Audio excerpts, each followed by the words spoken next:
The Stranger by the River. The golden sun dipped low over the dusty western town as a lone cowboy rode in, his hat shadowing eyes that had seen too much war and loneliness. By the riverbank stood a young woman, her hands trembling as she washed away tears no one was meant to see. He paused, watching her. Something about her sadness called to him. When she turned, their eyes met, two broken souls recognizing each other in silence. She whispered, "You don't need a girl like me." He didn't reply. He just dismounted, tipped his hat, and said, "Ma'am, maybe that's exactly what I need." The town's whisper. Word spread fast. The stranger who came from nowhere was now seen near Mary, the quiet girl from the edge of town. People whispered, some out of curiosity, others out of cruelty. Mary carried a past she couldn't erase, one that made her believe she wasn't pure enough for love. But the cowboy Jake never listened to talk. Every evening, he'd bring her wildflowers from the prairie and stories from the trail.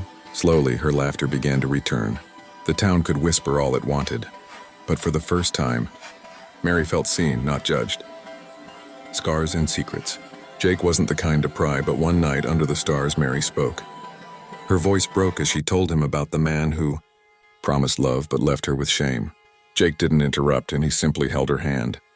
When she finished, he said softly, "Scars don't make you less, Mary. They just prove you survived." She looked at him, tears glistening like dew. For years, she thought no one could love a woman like her. But Jake's eyes didn't hold pity. They held respect. The silence between them turned into something sacred. The challenge. Jake found work fixing fences for the local ranchers, earning the town's wary respect. Yet some men, jealous or judgmental, couldn't stand seeing him with Mary. One afternoon, at the saloon, a drunk sneered, "You could have any woman, cowboy." "Why that one?" Jake set his drink down and looked him straight in the eye. "Because she's worth 10 of you," he said calmly. A fight nearly broke out, but Jake walked away. That night, Mary learned what happened, and her heart ached. Not from shame, but pride. The letter. Mary received a letter that shook her world, and her father, who abandoned her years ago, was dying and wanted to see her. Conflicted, she packed her small bag. Jake offered to go with her, but she refused. "I need to face my past alone," she said. Watching her ride away broke something in him. For days, he waited by the river, praying she'd come back. The town felt colder without her laughter. And Jake realized, she wasn't just part of his days anymore. She was his life. Redemption Road. Mary's father wept when he saw her. He begged forgiveness, confessing how his pride had ruined everything. Mary forgave him, not for him, but for herself. When she returned weeks later, Jake was still waiting, standing at the same riverbank where they first met. "You came back," he said, voice trembling. "I told you," she smiled faintly. "I just needed to find myself first." Jake took off his hat, unable to hide the tears in his eyes. "Then I reckon you found more than that. You found your way home." The confession.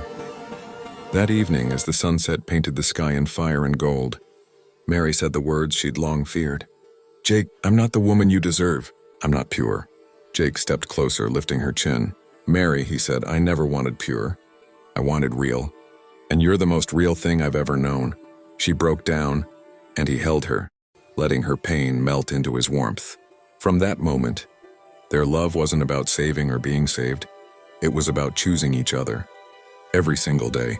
The fire. One night, lightning struck a barn near town, setting off a fire that spread fast. Jake ran in to save trapped horses, while Mary gathered townsfolk to form a bucket line. Together, they fought until dawn. When it was over, the town finally saw them differently, not as broken souls, but as heroes. Covered in ash, Jake turned to Mary and whispered, "You're stronger than anyone I've ever known." She smiled through soot and tears. "So are you, cowboy." Their hands found each other in the smoke. The proposal.